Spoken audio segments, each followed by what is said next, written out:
The COVID-19 pandemic is here. It has moved our lives into hibernation, has brought chaos to our door. We are in ruin.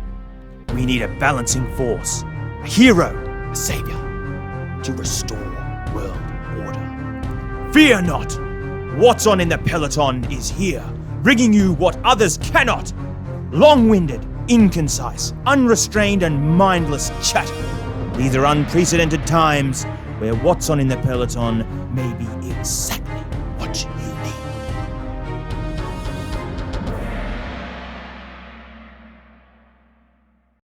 Welcome to the second edition, or the second of the rebirthed editions of the What's On in the Peloton.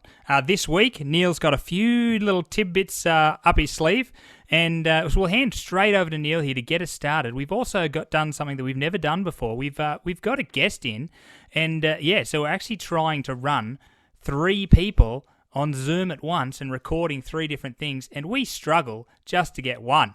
So, I think, Neil, you might actually give us a bit of information about how the editing works as well. I'll hand straight over to you there, but last week there was claims of no editing, but I'm not sure if that's quite the case.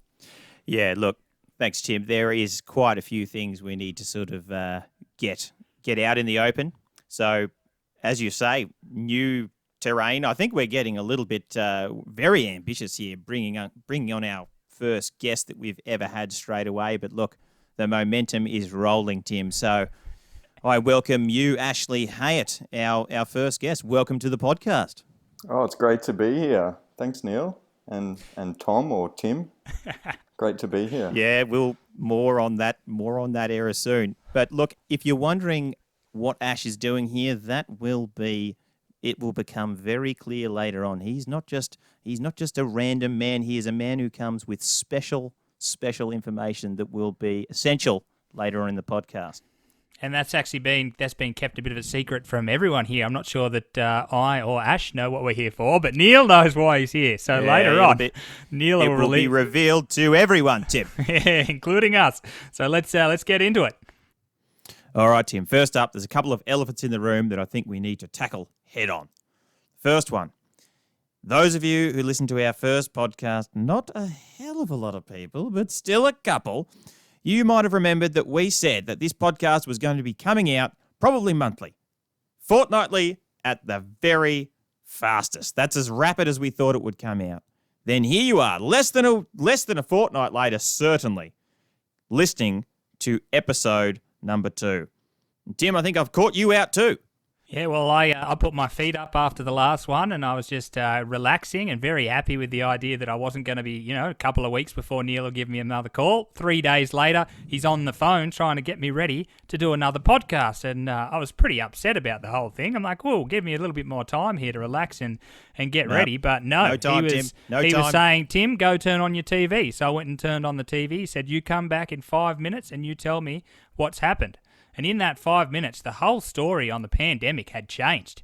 And so I understood what Neil was saying. Like, you might come out and say it's going to be 2 weeks, but times they are changing, and they're changing very, very rapidly.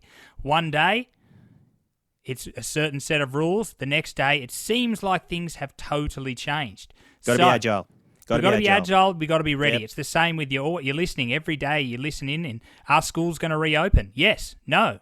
No, they're all online forever. They're online for a week. They're online for a month. We just don't know what's happening, so you've got to be prepared. So Neil's come out and said, look, the times are very, very choppy and changey. We're getting choppy and changey too, and we're throwing in another episode. How else do you deal with it than just throwing out another podcast, Tim? Now, some people may be skeptical, Neil. Yeah, they might be cynics. A little bit skeptical and wonder why exactly it is that you've decided to pump out multiples. Now, I think there needs to be a little bit of clarification here. Because we need to hit it head on. On the last podcast, I made a claim that we might pump out a few of them if we could manage to get a heap of supporters that were paying us per an episode. If we can get a few to pay per an episode, well, we might just take off. We can be rich, and that seems to be what's happened. But Neil, can you give us? I think you've got the data on the supporters there, so I'll hand over to you to give us a bit more insight. Is that what is happening here? No, Tim. No, those cynical people out there listening, you are absolutely wrong. This is not a grab for cash. maybe we would love to be grabbing cash, but unfortunately the Patreon supporters are stuck on zero at this point. So we are most definitely not profiting from this rapid fire second episode. Do we at least have any leads, Neil? Oh, yes, Tim. Oh, yes, we do. We have a very solid lead. So it was pretty encouraging. I heard from this person, this potential Patreon supporter, that if we maintain, I quote, the high standard, we may just find ourselves with a Patreon supporter. So the pressure is on, Tim. They seem to have left themselves a little bit non-committal there, but if we have the... Oh, yes. Look, that's why we've brought in a guest here. We're trying to lift, not just maintain. We want to lift, and hopefully we can then jag that one supporter. Am I the supporter? No, it's not you, Ash. You're the big guns here. You're the X Factor. Good. That sounds like he's not keen on supporting. Oh, shit, I hope it's not me, because I don't want to support this. Not till my JobKeeper payment comes through. That's a fair call. That's a very fair call. Few people in that situation at the moment. So that's the first thing. That's the first thing that I think we needed to come out here and just tackle straight on, head on. We needed to tackle that one. Second thing. Now, last week we made a mistake right off the cuff. And we said, I don't want to rehash it too much, but Tim, I called you Tom. I probably did it a couple of times.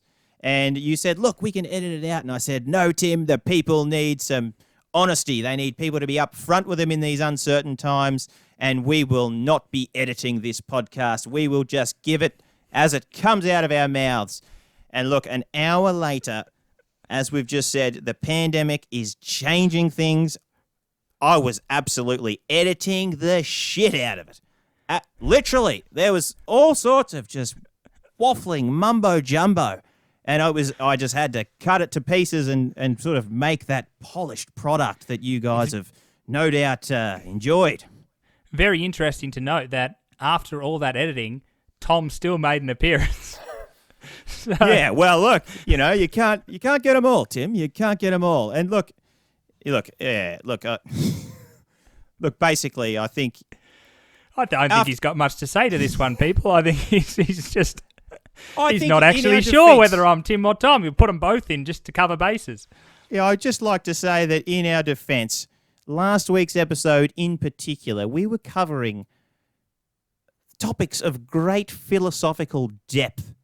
And look, in reality, if you think that we were able to process that sort of topic in the sort of fluency and speed that you guys heard on the other side, then I'm afraid you guys have absolutely given us far too much credit. There were many times of minutes of pause, just thinking, just trying to absorb and try and work out what to say next. So look, on review, it just wasn't going to work live, and we had to butcher it to pieces. And look, we're trying to be honest. Look, we'll tell you what we're lying about right now next week or in a fortnight or whenever it is we put out the third one. We have tried to, with the editing, we did try to cut out a bit of the faff, but it seems as though a lot of the faff remained. But on that topic, I believe we got one comment. I don't know if you've got that in front of you there, Neil, but I think it was from your wife, a very insightful comment. I actually don't have it, Tim. Have you got it there? Can you find it? Oh, here it is. I'm just going to read it out here. And she's given us 5 stars, which is a very nice rating, actually. Thank you very much, Mad Right. And she's titled it The Undisputed Masters of Faff. Undisputed. Also a wonderful title. So here she's gone with... I like it, Tim. The thing I like best about this podcast is that I can silence Neil's voice at any point with the simple press of a button. I don't love that bit. Well, that's how it starts. It carries on with, it is also good that his incessant faff talk is occasionally broken up by co-host Tim, who provides welcome relief. Now, I like that part. Who provides welcome relief for about 1 minute until you realise that Tim's level of faff is fairly comparable, and then you can just mute them both.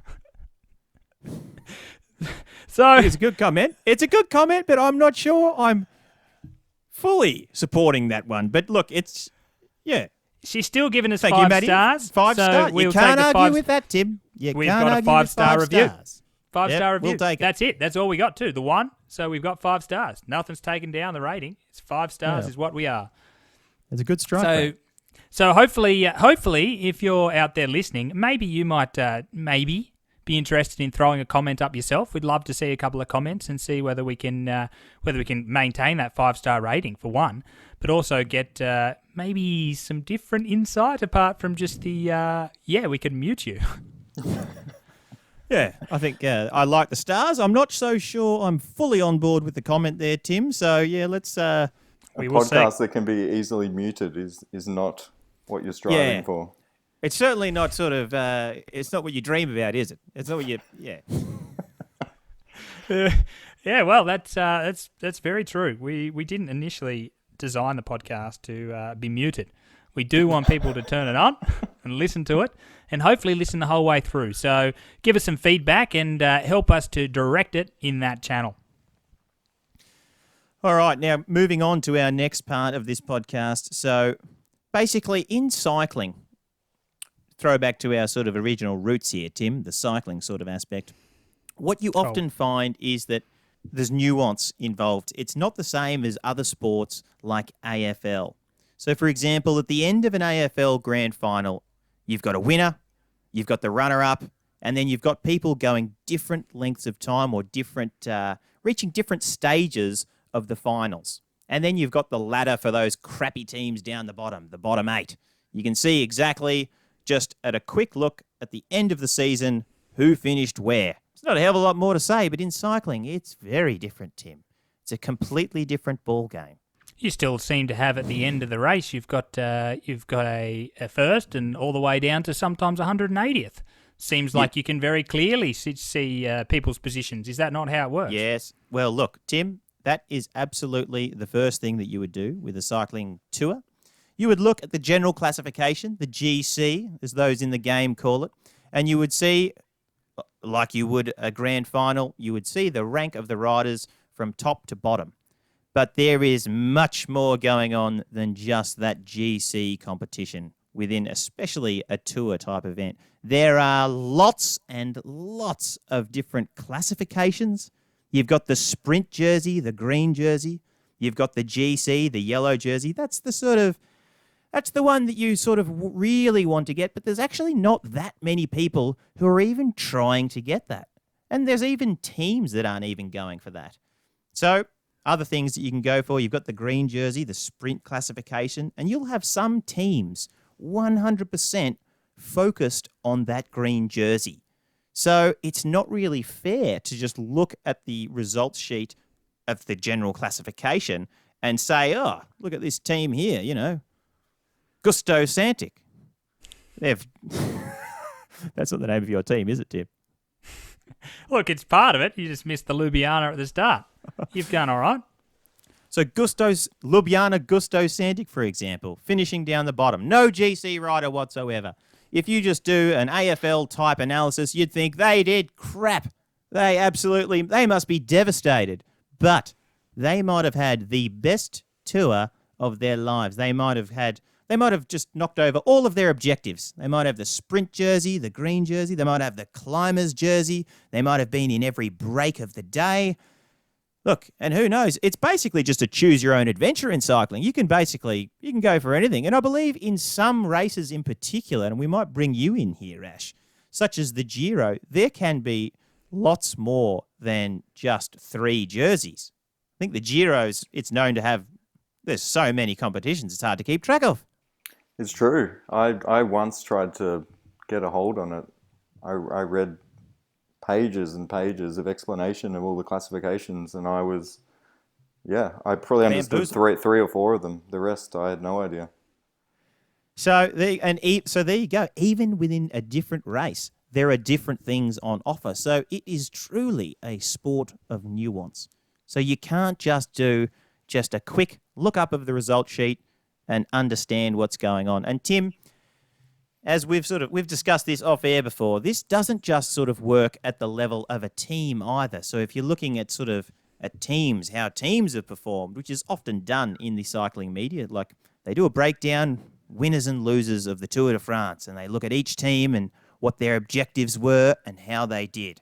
But that sort of happens as well. Like you can have the same sorts of things happening at an individual level.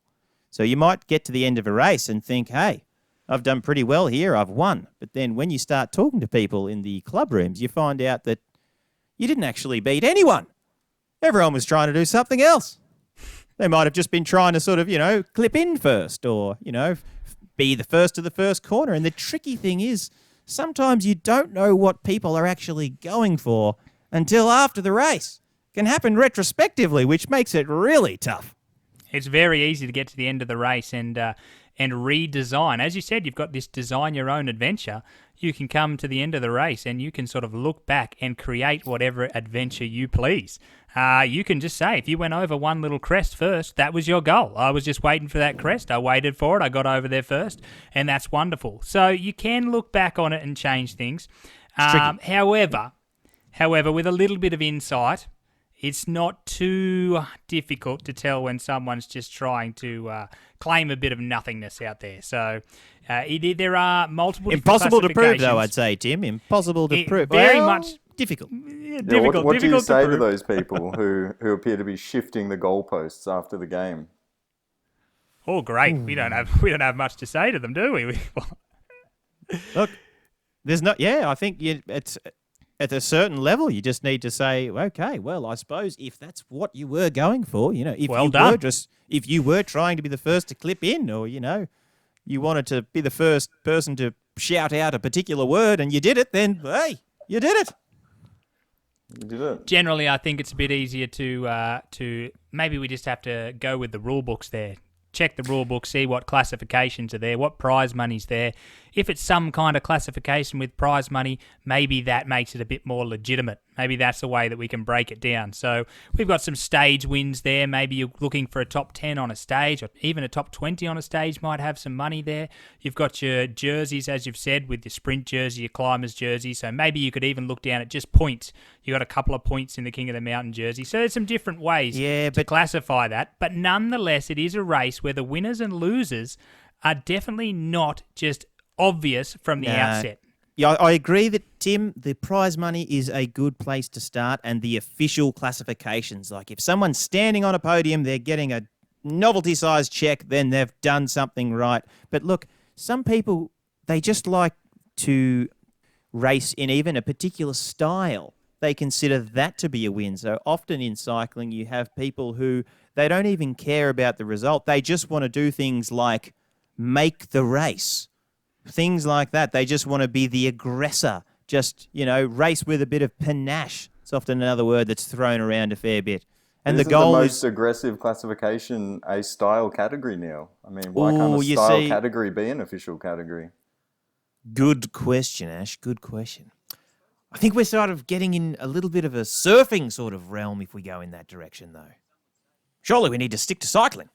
There's a Giro classification that's for the rider who completes the crossword first in the sponsor newspaper every day. I mean, they get pretty wacky when you look into it. But these are official classifications. And well, in that case, we might need to go on a case-by-case basis, Ash. If you can't be winning a classification or leading a classification in the Giro, then you are not doing anything. I think you are failing in the Giro if you can't be winning a classification, because it sounds like they've got it all covered. Something pretty for much everyone. got one for everyone. Yep. First person to pin on their number. First to take the number off. There's everything. That's very I made those up. The other one seemed to be actually, the crossword seems like it's actually real. So it's sort of in line surprising.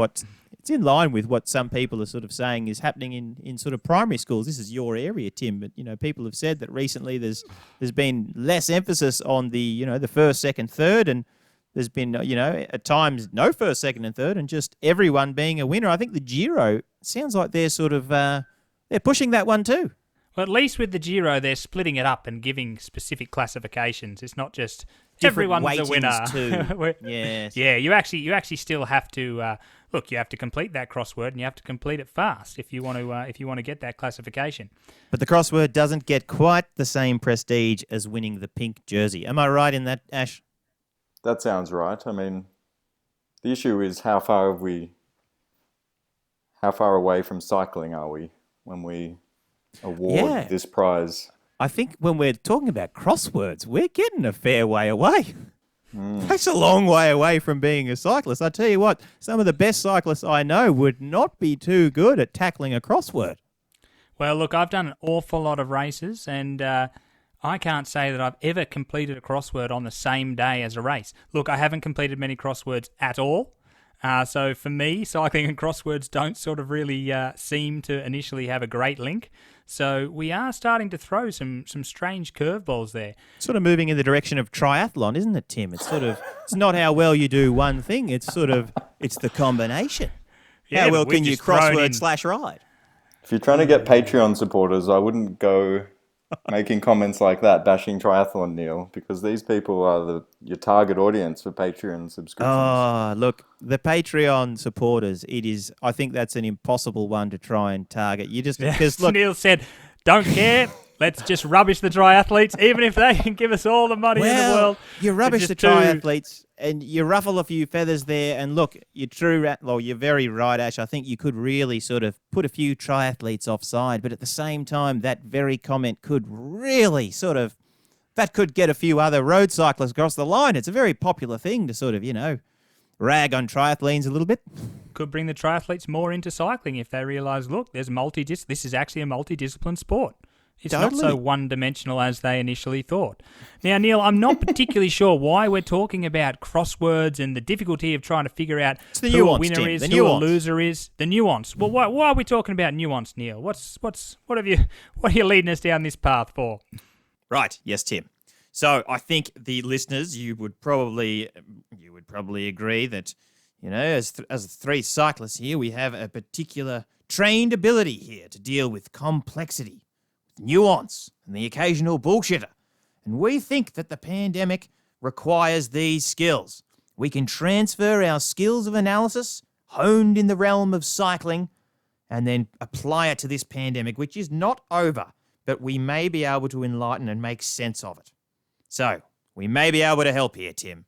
That's what I was trying to get at. Trying to keep ourselves relevant there. We can't use the bike Desperately skills on a trying. bike. Desperately. We can't use it on a bike, so we're going to try and bring it across to the rest of the world, and we'll see if we can't pluck out a few of those skills and use them to pick out the winners and losers of the pandemic so far.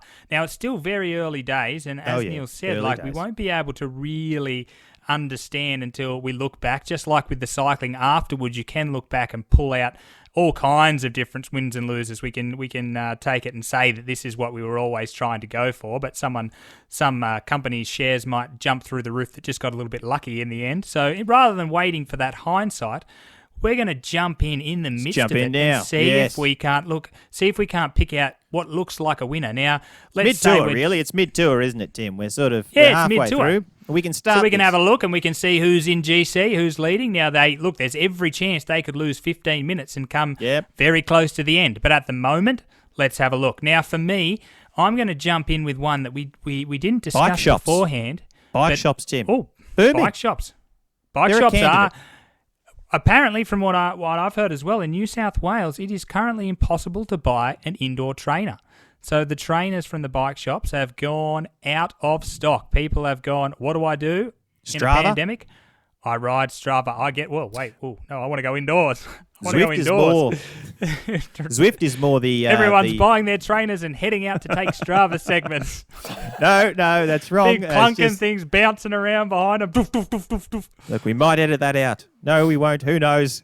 Who knows? Look, that's it. It's only afterwards that we know these things. The full story only unfolds afterwards when we're looking back. So people have bought trainers. They've also bought bikes and they're heading out. So you're saying bike shops are one of the winners. Who else are winners? It's a candidate. They're definitely a candidate. They're not the biggest winner, but they are definitely benefiting. There's surely a classification in there somewhere for streaming services. I feel as though Netflix, it'd be interesting to know. I've seen a graph, Tim. I've seen a graph. Yes, absolutely. Wait, have you seen a graph that actually is related to this, or you just have seen a graph? I've seen a graph. I definitely nothing to do with saw Netflix. a curve, an upward curve, and I thought, yes, Netflix, definitely. They're on the up. They're on the up.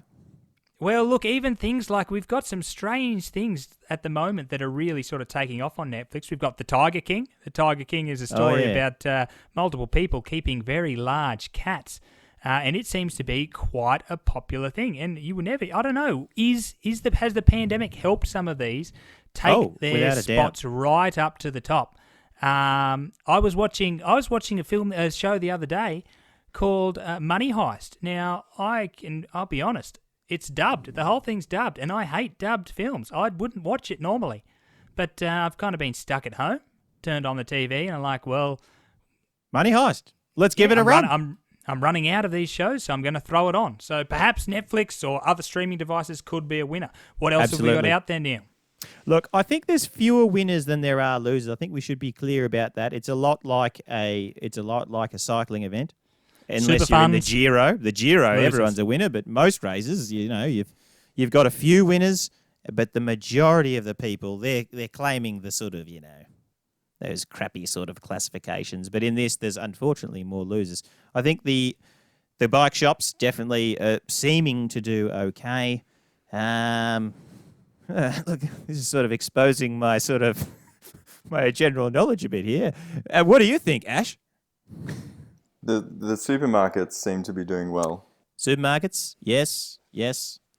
You can assume that if we don't mention it, it's probably because it's a loser. So we've mentioned 3 potential winners here, and that's about all there is. But look, to be honest, Tim, the winners have been eclipsed by, in my eyes, one group who are quite obviously they're winners to an extent that makes the others just seem like losers themselves, really, to be honest. So you're claiming whatever this particular thing is streaks ahead of everything else. Absolutely streaks ahead. And I feel a bit silly. I feel like I'm almost sort of putting the obvious out there. But look, it's clearly the dogs. The dogs, Tim. The pets. The dogs. Hansel. We've got Hansel, the dog at our house, and he is in absolute dog heaven since the lockdown began. And I think all dogs, I might be sort of generalising here, but I think basically dogs, what do they love, Tim? They love to have the pack around them as much as possible. They don't want to have people going to work and the pack sort of constantly sort of breaking apart and coming together. That's stressful if you're a dog. You don't want that sort of thing. You want the pack to be all together. The crew, just hanging out at home. And then they get to go for walks, which is one of their other things that they just absolutely love. They've got the pack together. They're going for walks with the pack. They're getting just treats. They're getting probably more food. They're getting pats left, right, and centre. I think it's a hard one to argue, Tim. The dogs are absolutely the big winners here of the pandemic. Have they started it? Is there a conspiracy theory where dogs could have started the pandemic? I think that's less likely, but I think they are just just a lucky sort of beneficiary of the virus. What do you guys think? Well, I certainly can't argue with that. I initially, when you said dogs, I was like, where is this guy going? He's sort of lost the plot again. Well, I thought it was obvious. Well, once you've laid it out, it is very clear. Look, I don't have a dog personally, so I couldn't immediately jump on and be like, oh yeah, my dog's much happier having me around all the time. But as you've said it, the pats, the walks, look, I have to... Pack being together. The pack being together as well. I guess that's also another part. I can't think of a single element of this that goes against the dogs. It's all lining up for them. Ash, are you a dog fan? Not a dog person. I've always identified more strongly with cats, but I can see what you're saying. I makes a lot of sense. Like, dogs would be happy. There's not many things, maybe no things that have changed for the worse. I can't think of any. Dogs. I can't think of one. So look, if you can think of one, maybe I don't know, reach out to us. All you people there listening to your podcast, let us know what you think. Well, some of the dogs might not be getting quite as together with some of their friends and pals out in the, when you head into the dog park and the owners meet up. And maybe there's a little bit less of that, but they do get more quality time. Quality, I think that's eclipsed family by time. The pluses. Yeah, the family time. I don't think you'll find a single dog who's not in a very good mood these days. But anyway, that's what I'm putting out there. So that's what we think are the winners here so far. Not over, but at this sort of stage, that's so. If we're going to jump winner. out there, Neil, and claim one absolute clear winner, is it possible to locate or isolate a clear loser. Obviously, we said there's quite a lot of areas that are really struggling, but Yep. are you going to be quite as bold? I I'd think, be interested to yes. know. Well, it's a big yes, call. yes, you think you can? You can. Well, isolate I think it's less clear. It's definitely less clear than the biggest winners, because unfortunately, there are there's a lot of people hurting here, but I think that there is one group again that you can single out as perhaps the hardest hit by the pandemic, and that is cats. Cats. So, yeah, and it seems almost too good to be true, doesn't it? Like, you got the cats on one side and the dogs on the other. They seem to always be at polar ends or different ends of the spectrum. They are like the yin and the yang, but I think it fits. I really do, and I'm not just basing this off nothing either, guys. I actually have an insider, Data? an inside source. No, I wouldn't say data. I don't have a graph, but I'd argue it's actually better than that, Tim. I've got an inside man within the healthcare system who's actually a surgeon in the emergency department, or at least that's what we're running with. And this is what he said. Since the lockdown, there has been very, very few incidents of broken arms. No kids are breaking their arms at the moment, or very few. And he said and you can really see the patterns of things, the sort of accidents and injuries that are happening. And he said basically, are we leaning towards cat attacks here, or what are you? Tim, cat attacks have gone through the roof. Cat attacks? Just in line with the lockdown. That is what my source is saying. As the broken arms have stopped, the cat attacks have started. The cats are at home absolutely livid. It makes a lot of sense. And Ash, you are the cat expert. That is why Ash has come on here, because he's here as the cat expert. Cat knows The cat's out of the bag. Ashley knows cats better than anyone I know. And in fact, I would go so far as to say that he is more or less the cat representative of the world. So Ash, he's always wearing cat t-shirts. He's got cats all over himself, cat stickers, social media icons, cats. He is synonymous with cats. He is not a cat. He's not a cat, but the thing is, cats can't speak, but Ash can. But I do notice, Ash, you're not actually wearing any cats today. At Israel, I've got a lot of a good collection of cat-themed clothing. They're all in the wash because I've obviously been wearing them every day. Yeah. But I mean, you don't need to listen to me to understand that cats are the big losers. I mean, just look at the tips that are going around for how to survive during this lockdown. Like, the things that people are being advised to do not suit cats. I mean, here's a few tips from government websites. Try and keep up a normal daily routine as much as possible and maintain a positive attitude. Just have a think about that. Your cat's daily routine before coronavirus was having 10 hours at home alone all day. And you keeping up a positive attitude probably not what involves cats are all annoying about. your cat all the time. They don't want that. They just want to be on their own.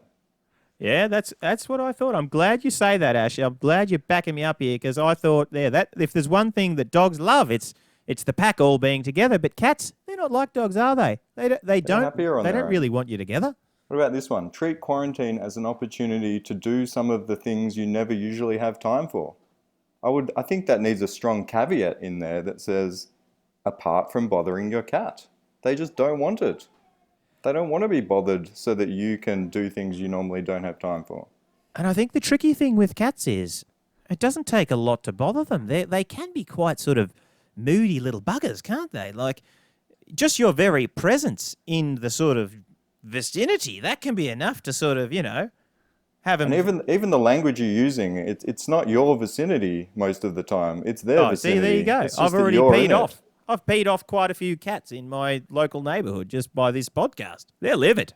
It's possible. I mean, the cats used to 2 days a week with people around in their space, not 7. It's a big change.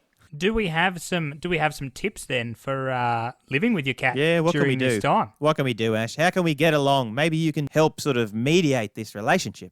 Well, we're hearing all this advice about keeping a positive attitude, do things you normally don't do, to keep your spirits high and your morale high. And my piece of advice, my biggest piece of advice would be, don't make your cat responsible for your happiness.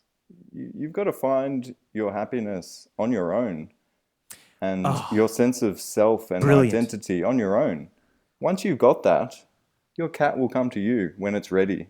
Cats, but don't they're independent creatures, reach out aren't to they? your cat for that. That's not going to work. So if we go searching out our cat, is that a likely way of getting ourselves as one of these cat attacks? Well, clearly. I mean, when I heard that statistic, it made perfect sense to me. It made perfect sense. And the cats, they're almost being cruel to be kind, aren't they, Ash? They're sort of saying, no, don't come to me to fill your holes. You must do as I do and be independent. They're trying to give us a strong message. Wow. Sheesh, I thought last week was deep, but this is getting pretty deep as well. Well, it's really got me thrown. I'm thinking, am I going to have to start creeping around the house, just sort of sticking real close to the walls as I move around and have you got a cat? things. Have you got a cat? Oh, be a cat yourself, Tim. Yeah, that's one of the ways. You've got to get right into the mindset of the cat, the independent lifestyle. That could be a way to do it. It could be a terrible idea. Well, we have to. We have to, don't we? Because a lot of the normal things that people have been doing, a lot of the sort of hobbies and things they watch on TV, all those sorts of things, like they're gone. So maybe it is time to be like the cat. Be like the cat. Find the peace within yourself. Whew. So I guess also this it. becomes a bit of a public health announcement, telling people be careful, be wary of your cat. Don't decide that you're going to go just grab it and hug it and pet it and rub its belly. No. It's not a dog. It's not a dog. No, it's not a dog. Give it its space. This is the important side. This is the important public health message that we're not hearing. Don't annoy your cat to the point that they attack you. Yeah, don't annoy your cat. We want a scratch-free environment. We want people to not get themselves hurt, and we want our cats to not be too agitated either. You want them to live happy, we want us to live happy. So, Neil, I'm very glad that you've brought this podcast out. It seems as though it's been melted down into one essential message, is don't annoy your cat. Don't annoy your cat. The winners so far in this epidemic or pandemic, they're the dogs. The losers so far are the cats, but it doesn't have to be that way.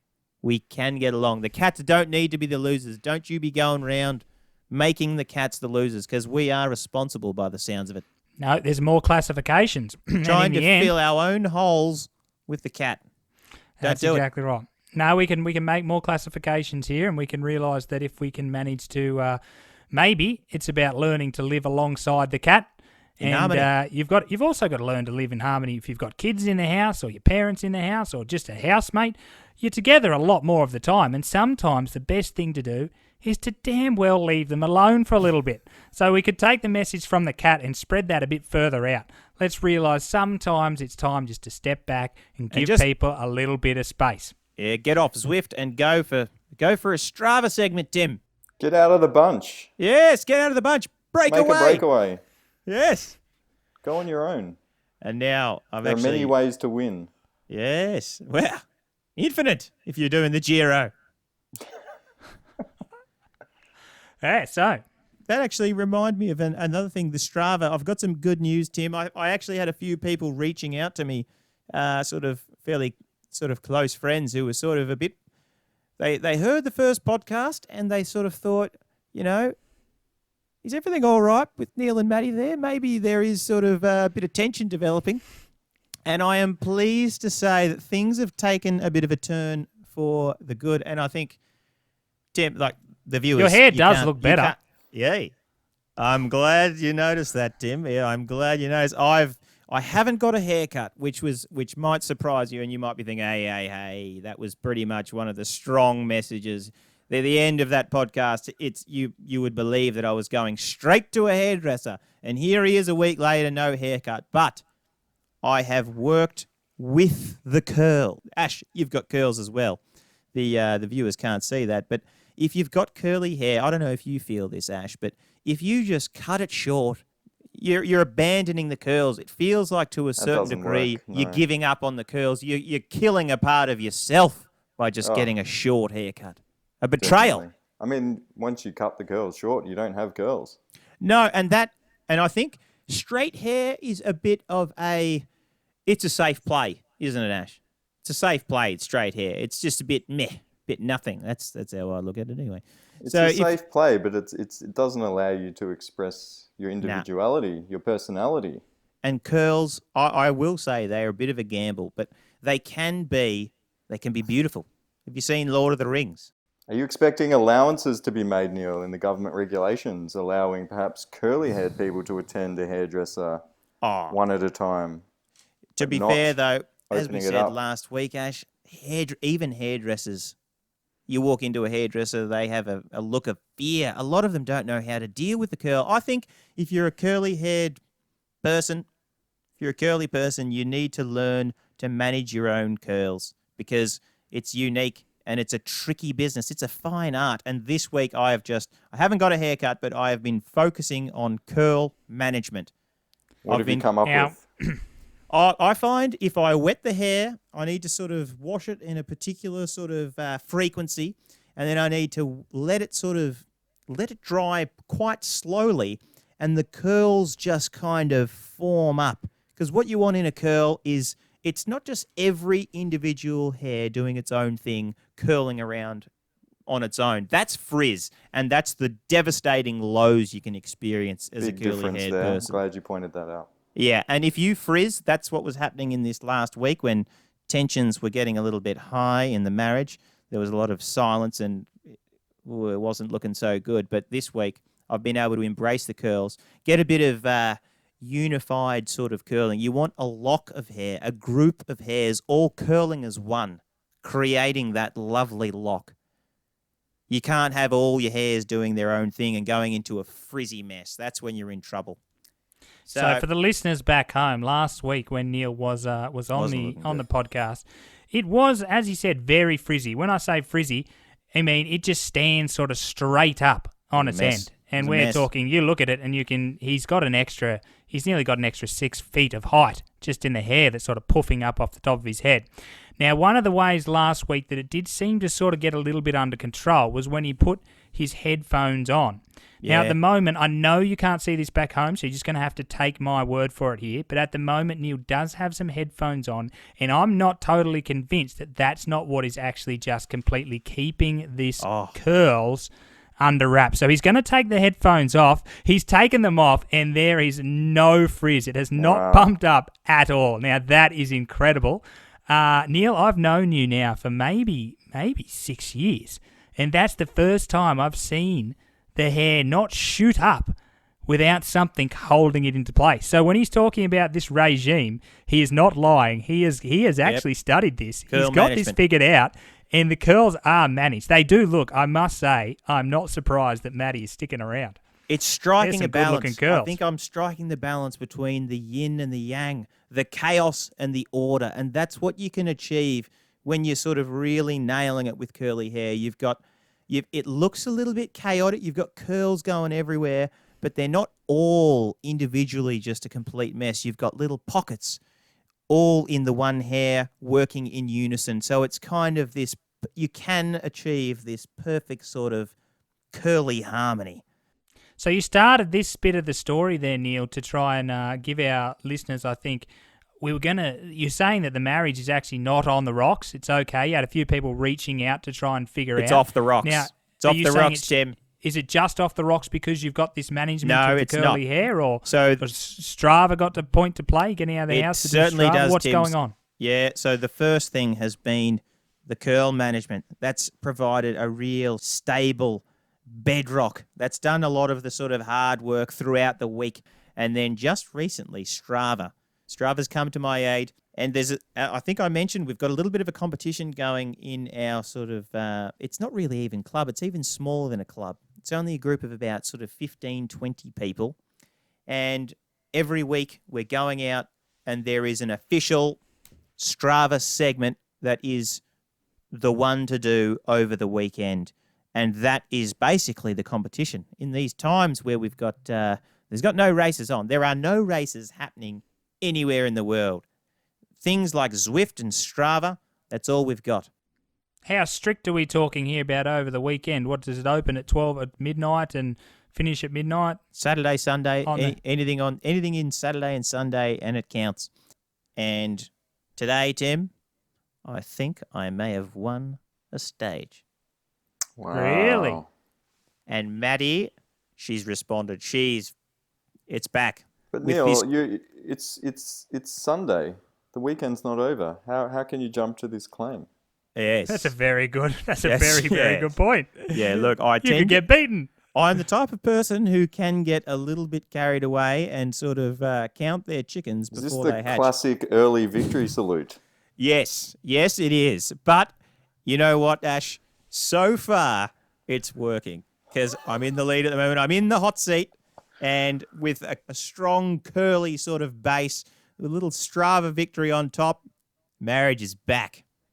The lawyers, You were saying last week that a little bit of that sporting prowess did actually have a Yeah. little bit to do with the attraction for Maddie. it's so- surprising, and I don't think that's the same for all relationships, but mine, that's definitely a factor, and it's been missing in this pandemic, in this lockdown. But I've just had a win, and I anticipate it's probably going to buy me probably another sort of good 5 days of stability, and it'll be diminishing throughout the week as the sort of memories of this Strava victory, well, might not happen yet. This is all. Yeah, as we you just said, got to Ash, hope. it's not I'm over. really hoping that you stay on top here because Yes. we've got a few hours left, and even some people may not have uploaded yet. They might have already done the segment and not uploaded. Oh yeah, that's happening. That's one of the things that's been going on. I've got to be a little bit careful here. You don't want to open yourself up to a complete sort of psychological turning of the tables. I should exercise a little bit of cautious optimism, perhaps. Wouldn't want to have to explain this one next on your next podcast. Wouldn't have to need to backtrack on this and No. Wouldn't want to have to apologise. edit this one out, would you? No, Just we've had edit out to- the claim. Look, the first few minutes of this was just 100% backtrack. We certainly don't want to have to do too much. Well, I think Neil, we've sort of covered most of our bases there, and we've finished up with a bit of the Strava, which is a good way to finish. It's nice to remind people they can get out there, have a bit of a crack at their local Strava. If there's no sort of particular set segment like Aubrey has at the moment with I your would- group, yeah, I just to think- head out and test some of your own ones. Oh, test yourself, but I would encourage you, Tim. It's not that hard. I would get a bit of a group together. Maybe talk amongst your fellow cycling enthusiasts and see if anyone wants to start one. It's very easy. It's not sort of, you don't have to do too much organisation, and I can sort of personally vouch that it can be a lot of fun. And not just a lot of fun. Let's not undersell it. It can save your marriage. It can be a very important It can thing. be a lifesaver. Right. So we've got some life-saving tips there from Neil. We've got we've also had public life-saving service tips all announcement. round with the cats. Ash, you've saved lives. I've saved lives. Tim? Hopefully No, you I saved haven't me done a bit. You two are saving lives. I'm just standing here trying to keep it all together a little bit. You're So the glue. once again, we thank you for tuning in to What's On in the Peloton. Ash, thanks for dropping in and being part of Yep. this one. It was great. And, Great to be here. See how the magic is made. Hey. Yeah, well, there we go. That's another vote of confidence there with the word magic. We'll take that and convert it into a 5-star rating. Thank you very much. And until next time, this has been What's On in the Peloton.